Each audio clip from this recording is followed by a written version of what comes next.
Hello Marvel Heroes fans, my name is Wilfred and welcome to this video on Elektra, the melee guide. If you like this video, do check out the link below. There are more videos for you to watch for this free-to-play game, Marvel Heroes Omega. Recently, I've been watching a lot of the Netflix The Defenders TV series, and I got a little bit like, have this urge to play Elektra a little bit because I think out of all the characters in the series, I can connect and I like Elektra the most. So I picked her up, but I haven't really played her after the biggest update ever, and I realized that there aren't really a lot of changes to her. There are some options out there here and there, but I went through the mathematics, and the only thing that I need to analyze is the main spender between the Sensei Strike and the deadliest of all assassin. These are the two power that I'm sort of like, well, should I take one or the other? So I went through a mathematics, I go through the numbers and sort of like I pick one, but it's mainly because of my play style. So your play style may be different, and that's why when I go through the guide, I always go through other options as well, just in case you may or may not like the choices I make, but you can still make a build of your own. There aren't really a lot to talk about Elektra. She's one of the melee heroes that can do a little bit of like a stealth as well. She was the Psylocke 2.0. I think before the biggest update ever. We always hope that Psylocke would have been like Elektra, but it's never to be. I think even after the biggest update ever, I still prefer this version of Elektra to the new Psylocke update, but that's just my preference. What's your preference? Okay, she's a melee hero, stealth, and I think she's rather effective in area as well. A lot of like jumping up and down, between the mobs, so on and so forth. So I think she's the least impacted by the whole entire mobility nerf that have happened across the board after the biggest update ever. So in this video, I am just going to play a little bit of the Cosmic Terminal, also deep dive into her power, trait and the talents, just to go through with you my options as well. No complaint about the hero so far. I think but I gear her rather nicely, although some of the gear is still pre 2.0. I'm using a grade 80 legendary as well, some really decent artifact as well. It kind of shows how easy it is to go through some of the content. So yeah, I'm going to show that with show that to you as well. So this part of the video is really to talk about her power, trait, and talent design. If you take a look at her archetype, let's start with that first because that kind of like govern all your gear choices and so on. She's a fighting and speed, so it's kind of nice because a lot of her power is actually movement. Now, movement without the speed tag is a handicap, much like Black Bolt, for example, because there are a lot of artifacts out there that is movement and flavor towards the speed, because that's how the game usually is thematically designed. So if you have a movement hero that does not do speed as the archetype, then it is a handicap. Fortunately for Elektra, not the case. I don't really like the base damage, target enemies not targeting you kind of thing, because sometimes if you are solo, the mob sometimes just target you anyway. But that's just how the hero is being designed. Nothing I can do. Our main resource is called stamina. It will regen constantly, 10% per second. So to fill up the whole thing is 10 seconds, which is much better than those like Black Widow. You have to you use up everything and you have to wait until everything come back up, like Nick Fury, wait until the ammo come back up to continue doing something. I mean, this design is much better than the other one. It's just one of those things, you can't control how the hero is being designed. Next bit is she's a deflect dodge hero, so in any traditional term, she's not really that strong. It's quite a lot of, could be quite fragile. But because of the way that she can do stealth and a lot of time that she'll be like jumping around from mob to mob, it's seldom an issue. But just to be a little bit aware that when you do a little bit of tank and spam, it could be a little bit dangerous. And that also affect one of the choices I make later on when it comes to the main spender. Okay, now I found that it is useful to look through the talent first before I can talk about the powers, because sometimes the talents already dictate how the power goes. So that here we are. The first tier wise, I would strongly recommend something like the Slip into Shadow. that would restore stamina. Why? Because I found that after the biggest update ever, recovering the resource for Elektra can be a little bit challenging, especially if you do a lot of like tank and spam. So anything that help you fully restore stamina like this one here, it is really cool. And also it has the quicken and stuff like that. So that is fine as well. The other two, I realized that the other two options are good, but then I need the stamina for my rotation to go on. Second option is that I picked Blossom of Death, damage plus 50%, and I can have 2 charges, cooldown is 4 seconds, and blah blah blah. Now what it really means is that it make one of the power, which is a movement power, Blossom of Death, something like that. So it looks really nice. It's like the if you play like Psylocke, I mean, this is the Falling Lotus, right? So it is very, very beautiful, gracious and stuff like that. So you can do 2 times and it's a movement power. That's why it is nice. Now, interestingly, if you buff this power, you have a choice to buff the Sunset Sukan Strike, plus 50% in crit damage. So if without doing any analysis or mathematics or watching my video, most likely you would have picked this one as your spender, which is the one is here. Sunset Sukan Strike. Now, if you take into consideration of the average damage versus the attack speed, all right, just take a look at that one versus the deadliest of all assassin. You will find that the deadliest of all assassin is actually slightly better in terms of DPS wise. Now, both of them have sort of like plus 50 to crit damage, like this one here. It gives me plus 50 to damage. But the only thing about the deadliest of all assassins is that the 50% crit damage is only against a marked target. So when a target is not marked, it will not benefit from it. However, if you play my rotation, you can keep the marked kind of timer up to 100%. Against any elite and stuff like that. So it is seldom an issue with that. I wouldn't really think too hard on this one. So net both are knocked off. So the real difference is that for this one here, you would be having a base attack speed plus 2% and will go up to 20%. So you can attack faster and faster. Versus you get a flat 10% crit chance. How do you gauge between the two? Because looking at the talent design, you probably say that, well, maybe I should pick this one instead. Then you have to take a look at your Elektra's crit as well. So for example, if you look at her crit, it's quite hard to see because it has to club between the melee and physical. You can't really tell. So the base is 48%. Melee 50%, physical is 50%, so I would presume it's probably 50-odd%. But then the thing is that once I start bleed, I believe that, let me see if I can demonstrate to you. Once I start bleed, the thing becomes 54%, 55%. So my crit is about 55% already. Plus another 10% to it is really, really good.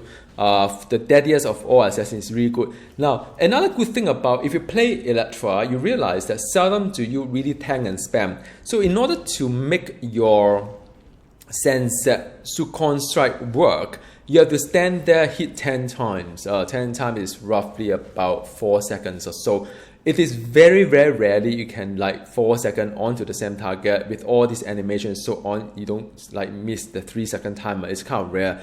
So after much thought about it, I feel that this deadliest of all assassins is much stronger, even though it has never been buffed by any of those talents. So that is the whole reason why I strongly recommend you to pick deadliest of all assassin rather than the Sunset Sukan Strike. Although looking at the talent design, you are inclined to just be guided by that. So I didn't do that. I think the result is better. Next one is that from the Shadow and Shadow Strike, apply mark to all enemy hits. And blah blah blah. Now this is really good because you can actually use a mark here to manually mark for death and stuff like that. But I really don't kind of enjoy doing the kind of manual marking. So I have 2 powers that is able to do it. So the mark, what does a mark look like? So I have one called Shadow Strike. So if I do Shadow Strike, see there's a mark here. This is mark for death. Another one is the from the shadow as well. Now, but there's one power that consume it. So there's one that behind you that consume it, and I could use another one called the from the shadows to reapply. So it's kind of nice.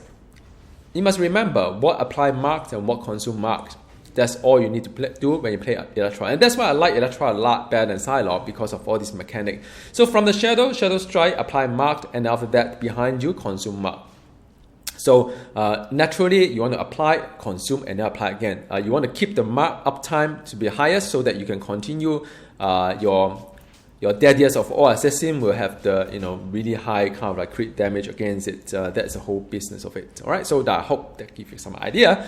Then after that, behind you and throw blade always deliver a crit strike if used from stealth. So I mean, the thing is that if you can remember the stealth it before you apply the I don't know why. Okay, so I have to mark it. So I have to stealth it, and after that you can apply the it will always be a crit. So it's a little bit thinking behind. If you can manage to do that, do it. But if you, in the heat of the moment you can't really manage to do it, then yeah, I mean, too bad. So but always remember kind of like what would your hero benefit from, and also the flow like water, you get one more. The stealth will be 1.5 second duration. So that's nice. Last but not the least, I mean, the last tier, you don't really, well, you have a couple of choices here. I don't have any anything on my hotbar, any slot on my hotbar to have at my binding. At my binding, I can't do that. So what happened is that I could have a choice between either a chest warrior or the chest mystic. By the way, for those of you who has been watching the Defenders kind of like TV series, you probably get the idea about the hand versus the chest. I thought it's a really cool idea that she can be both the hand and the chest as well. Between the two, really up to you. If you think that her survivability is not an issue, then you can always pick the warrior of the chest. But I kind of like the fact that she can be healed a little bit here and there. So that's why I picked this one. I mean, you can pick either one of them depending on how comfortable you are with your Elektra. So with that said, the whole kind of like build is rather simplistic. I got deadliest of all assassins so that I do not need to be obliged to keep hitting the same mark target for 4 seconds or so to up my attack speed to 20%. And also the attack speed in this game doesn't really work that well. Then Shadow Strike, apply the mark. Then you have the Blossom of Death to apply the bleeding as well. If you are using any bleed gear like I do, so you want to apply this one ASAP. Do a stealth before you do a behind you. That will be nice. After behind you, reapply from the shadow, which will give you a mark. Then there's a signature called Not Even the Stars. So that is kind of nice as well.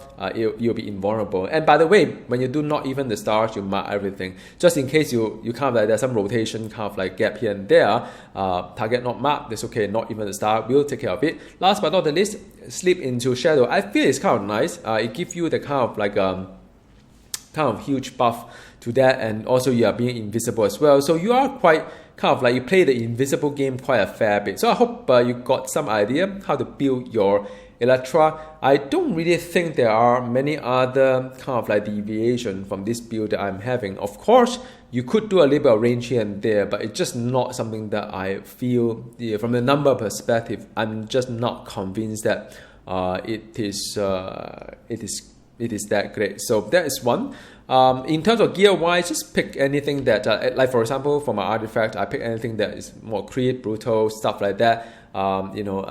This is kind of nice for bleed kind of hero because you do have both the crit and the damage rating. It's always good to have stuff like that. All right. So then if you have movement kind of like an artifact like I do, then may as well just use it for some of the because you have the movement plus the crit. That's kind of nice as well. If you can match the attribute like fighting, go for it as well, which I kind of like. And I also recently got this one as well, Craven's kind of like artifact. I don't think it's bad artifact. It's just that I don't really like the brutal damage rating, and also there's a lack of the crit component to it. But other than that, I think it's rather decent as well. So it's quite a lot of options when it comes to Elektra, which is great. So okay, so that's all. Just remember everything is melee. That's very nice from a gearing perspective, and majority of your damage are movement, except of course the main spender. All right, so now with that said, the next bit is really about the Cosmic Terminal.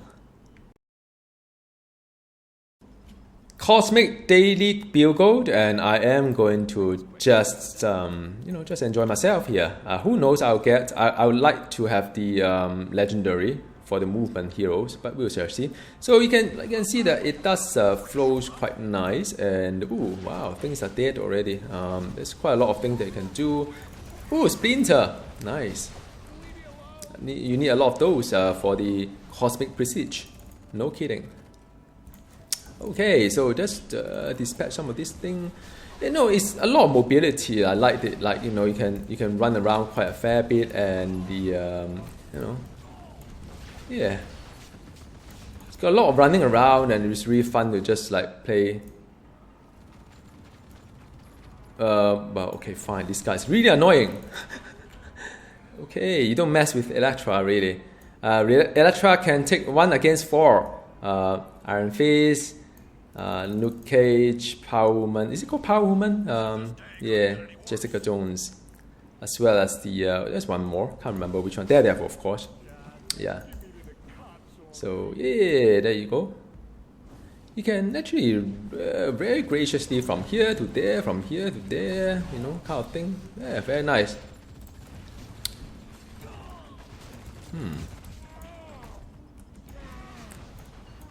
So, see, everything melts. Okay, so she's stealth, and let's just go in. 1, 2, 3, 4. Then after buff myself, do the signature. Consume it, reapply, and then signature again. Right, nice, right? Yeah, that's it. Do a little bit of like jumping around if you want to, just to do a stealth before you're behind you. So if you can remember that, you know, you already always deliver a crit. But her crit is pretty high as well, so yeah.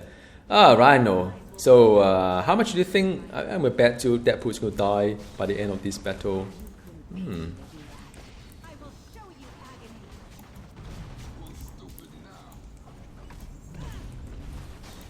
Behind you, just remember to reapply. Woo! Behind you, and the... Alright, so that is 1. Wow, Deadpool is... he's strong. He survived. That's good. So it's very, very enjoyable when you play Elektra, and behind you, and reapply, and after that buff yourself, do the signature, then Blossom of Death, and the behind you, Blossom of Death, and yeah, consume that. Ooh, what happened to it? Yeah, a lot of like mobility here. I hope you get some idea how things go. Alright, but I mean, she can be a little bit fragile, like I said to you. I mean, that 1 hit is already half gone because she's not a defense hero, and that's just one of those things that you have to rely on chance for you to dodge or for you to deflect. Which, yeah, so that's the thing that about some heroes just feel a little bit fragile. Just with what it is. I mean, if I were to sort of like balance this game, I would say defense hero have a lower BDPS compared to, say, you know, non-defense heroes, because it's just that if you are not a defense hero, you know, you kind of take a lot of damage, kind of thing. So there should be some kind of like a compensation. I feel that. So, you know, behind you, reapply, and then Blossom of Death, and let's just go back up again. Alright, Shadow Strike behind you, and whatever. Yeah, Blossom of Death. That's done. Fire Rune.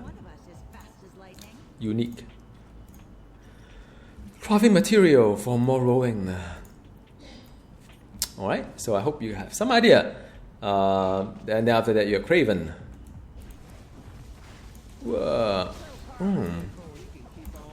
Stealth, and after that, then buff yourself. Go do signature.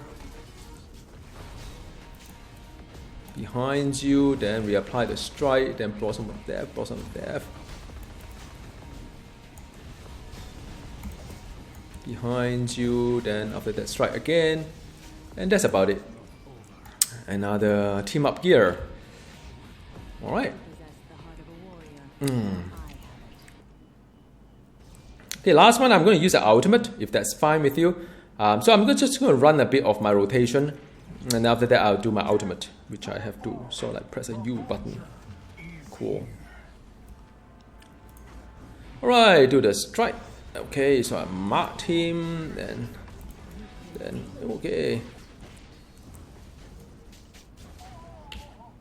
So that's her ultimate. So I mean, basically, it's very effective. I mean, she's still running her ultimate, and that's it. So I mean, she's still a very strong hero, and of course, when you gear her right, it's kind of nice. That is before you get any kind of like Omega Prestige, of course, because after that she'll be even more awesome. I don't know. I mean, she's one of my favorite hero, definitely for Elektra. And I hope you get to enjoy this video as well for those of you who are still playing the PC version of the game. I'm not sure whether console you are running the same set of power or not, but I think more or less it should be something similar anyway. Alright, so I hope you enjoy yourself. Do drop me a comments below if you have questions, and I'll see you next time. As always, bye.